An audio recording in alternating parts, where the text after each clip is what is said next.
咁上一集講到揸牌70系之後，我發覺自己就唔係好敢攞佢去 off road，再加上屋企人想要一架內籠好少少嘅車，即係最起碼要有皮籠咁樣。而我自己又開始好掛住以前 Jeep 嗰種一攞車就可以直接拎去 off road 嘅感覺。咁所以睇咗牌之後，兜咗個大圈，最後我又係揀翻 Jeep。不過今次就唔係農夫車啦，而係 Jeep Wrangler Rubicon。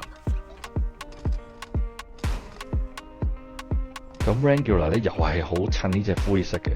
再加上佢冇咗 pickup 個尾斗，成個比例我覺得係更加靚。咁功能方面其實同以前嗰架 Gladiator 係差唔多，咁都係有前後鎖啊，有一般嘅4驅低速啊 sway bar disconnect 啊，基本上就係原廠 setting 已經可以直接去 off road， 唔需要改。呢樣嘢我一直都好欣賞 Jeep， 雖然佢啲嘢未必用料係最靚最硬，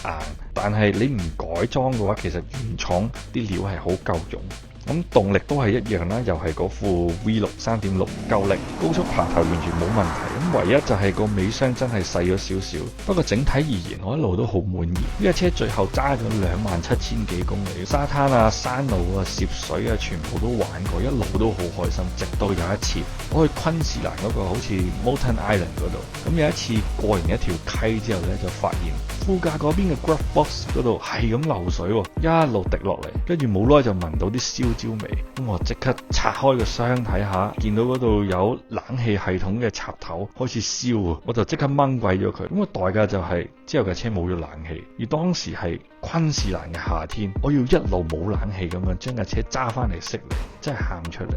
之後令我更加失望嘅就係，當我將架車抌翻俾 dealer 嘅時候，明明仲有 warranty， 但係一路都感覺到佢哋唔係好想幫你處理，咁咪一路拖，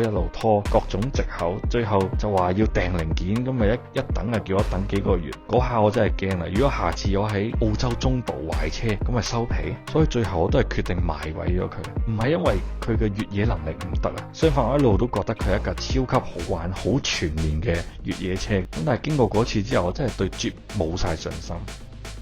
嗰時我心諗，我下一架車只係得一個要求啫，我要一架可以完全放心去 road trip 嘅車。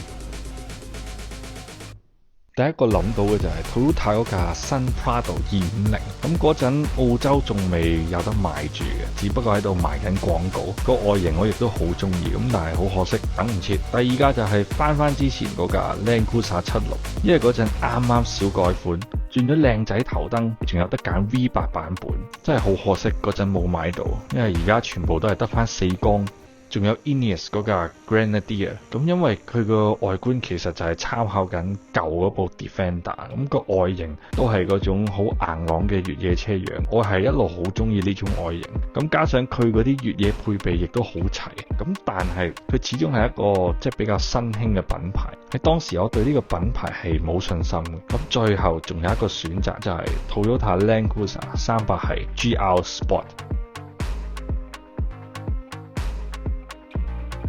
咁其實300系呢一個外形呢，我係麻麻地。如果佢唔係 GR Sport 版，我可能更加接受唔到。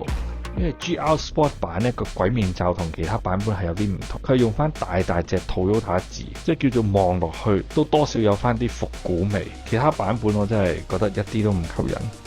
但係點解會考慮呢架車呢？其實唔係佢嘅外形，而係佢嘅配備。因為 GR Sport 喺澳洲300系入邊呢，佢係唯一一個原廠已經有晒前後差速鎖啦，仲有嗰套乜鬼 EKDSS 電子懸掛系統，佢可以令到你平時喺公路係穩定啲，去到越野嗰陣呢，個車轆活動嘅幅度呢又可以增加少少咁樣。所以 GR Sport 版本嘅越野能力應該係佢300系入邊最好嗰架。咁既然佢可以 off-road 配備又夠，又可以坐得舒服，咁似乎係一個可以滿足晒所有願望嘅選擇。有空間，有自動波，又舒服，又越野，又可以去 road trip， 咁唔通呢架就係最後答案？攞車之後冇耐，我即刻揸呢架車落咗維州嗰啲高地度玩越野。咁嗰次 road trip 我就發現300系咧真係令到 off-road 呢件事變到非常之簡單，尤其係落車啊！你開住佢嗰套落車嘅輔助系統，你只係扶住個軚盤坐喺度，架車就自己慢慢流落去。嗰啲油門控制啊、brake 啊，你基本上唔使理佢，全部交俾部車做，勁舒服。呢個車我 total 揸咗54,000幾公里，咁亦都係我擁有過所有四驅車入邊行得最多公里數嗰一架。咁去過好多地方，連袋鼠都撞過。咁不過好彩一早我已經裝咗 Bull Bar。不過佢原裝嘅離地距咧始終係比較低啲嘅。原廠嗰個側腳踏咧，我一開始 off road 嗰陣已經挫甩過幾次。咁車尾亦都試過落氹嗰陣刮花咗。咁但係喺嗰啲同樣嘅越野位置咧，我以前幾架車基本上係唔會揩到嘅。咁搞到我最後都要裝埋 ARB 個 Rocksider。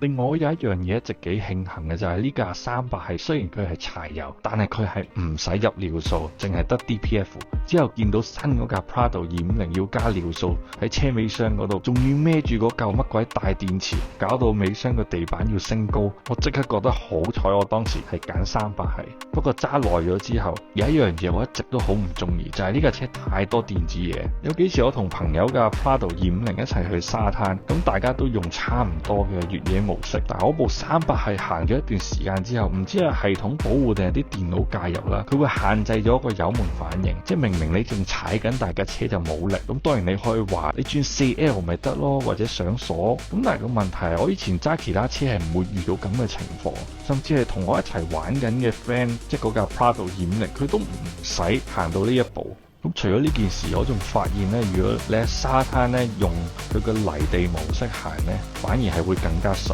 而且個油門反應係會更加快、更加直接。如果你跟官方用佢嘅沙地模式咧，其實係又鈍又慢。